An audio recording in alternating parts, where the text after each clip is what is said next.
Welcome to my new video. সবাই কেমন আছো? আশা করি সবাই ভালো আছো।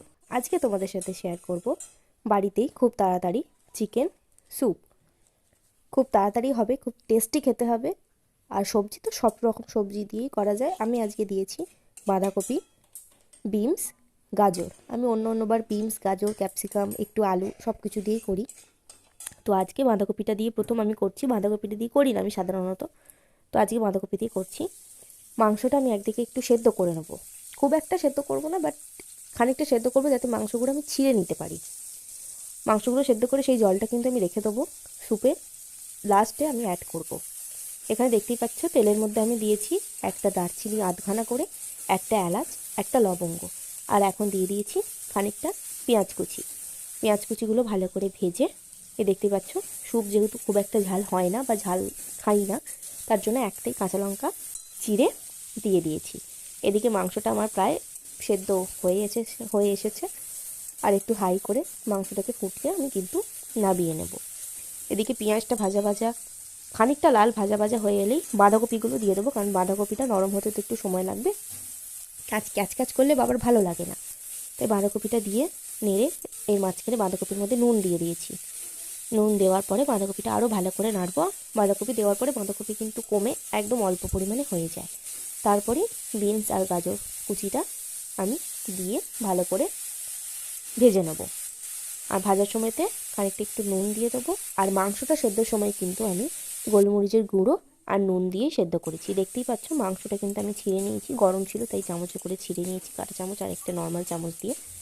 আর মাংসের সেই সেদ্ধ করা স্টকটাও কিন্তু আমি ফেলে দিইনি, সেটাও কিন্তু অ্যাড করবে। দেখতেই পাচ্ছ মাংসগুলোকে ছিঁড়ে মাংসগুলো কিন্তু দিয়ে দিয়েছি, আর গোলমরিচ গুঁড়ো, নুন দিয়ে দিয়েছি। আর দিয়ে দেবো খানিকটা পরিমাণে একটু রসুন বাটা, বা রসুন কুচিও ইউজ করতে পারো। আমি কুচোনোর সময় ছিল না তাই একটু বাটা ছিল, সেটাই আমি অ্যাড করেছি। আর এখানটা নেড়ে খানিকটা আর ভালো করে নেড়ে হালকা একটু ভাজা ভাজা করে প্রেশারে, দেখছো প্রেশারে আমি কিন্তু ট্রান্সফার করে দিয়েছি সবজিটা। এবার যে জলটা আছে, স্যুপের যে জলটা বেরিয়েছে সেটা আমি দিয়ে দেবো। আর দিয়ে দিয়েছি কয়েকটা কড়াইশুঁটি। আর একটা বাটিতে নুন দিয়ে ডিমটা ফেটিয়ে রাখবো। যখন স্যুপের জলটা বা স্যুপটা ফুটে যাবে তখনই আমি ওই ডিমটা ওপর থেকে দিয়ে দেবো। ডিমটা দিয়ে দিলে একটা সাদা সাদা খুব সুন্দর খেতে লাগে। কর্নফ্লাওয়ার জলেগুলো দেওয়া যায় আর একটু স্যুপটা একটু থিকনেস হওয়ার জন্য, বাট আমি কর্নফ্লাওয়ার ইউজ করি না বা কর্নফ্লাওয়ার দিইনি। তো কর্নফ্লাওয়ারটা শুধু খেলে পরে পেটটা একটু ভার হয়ে যায়, যেহেতু রাত্রিরে খাবো শুধু স্যুপটাই খাবো, তাই নর্মালি আমি করেছি। দেখতেই পাচ্ছ ফুটছে, ডিমটা কিন্তু আস্তে আস্তে অল্প অল্প করে কিন্তু দিয়েছি। দিয়ে ভালো করে কাঁটা চামচটা দিয়ে নেড়ে দেবো। খানিকটা ফুটে এলেই প্রেশার কুকারটা কিন্তু আটকে দেবো। আমি প্রেশার কুকারে কোনো সিটি আমি দিই না স্যুপের জন্য।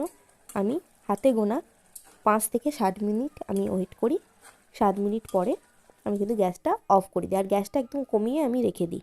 হ্যাঁ, কারো যদি তাড়া থাকে সে সিটি মারতেই পারো 5 থেকে 10 মিনিটের ভেতরে, মানে 5 থেকে 7 মিনিট হবে, গ্যাসটা কিন্তু আমি অফ করে দেবো। দেখতেই পাচ্ছ আমি কিন্তু এরপরে কিন্তু জল আমি অ্যাড করেছি, কারণ যেই জলটা দিয়েছিলাম সেটা প্রেশার কুকারে বেশি জল দিলে আবার যদি জল বেরোয়, তার জন্য আমি কিন্তু জল পরে গরম জল, অবশ্যই গরম জল আমি কিন্তু স্যুপে অ্যাড করেছি। দেখতেই পাচ্ছ আমার স্যুপটা কিন্তু প্রায় হয়ে এসেছে।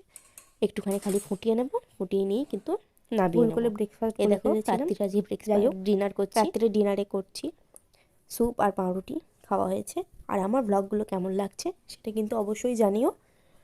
আর এইগুলো সব পেখমের খেলনা, কালকে ছবি তুলেছিলাম তাই ভাবলাম ছবিগুলো ভিডিওর মধ্যে দিয়ে দিই। আর আজকের মতো ভিডিওটা আমার এখানেই সমাপ্ত।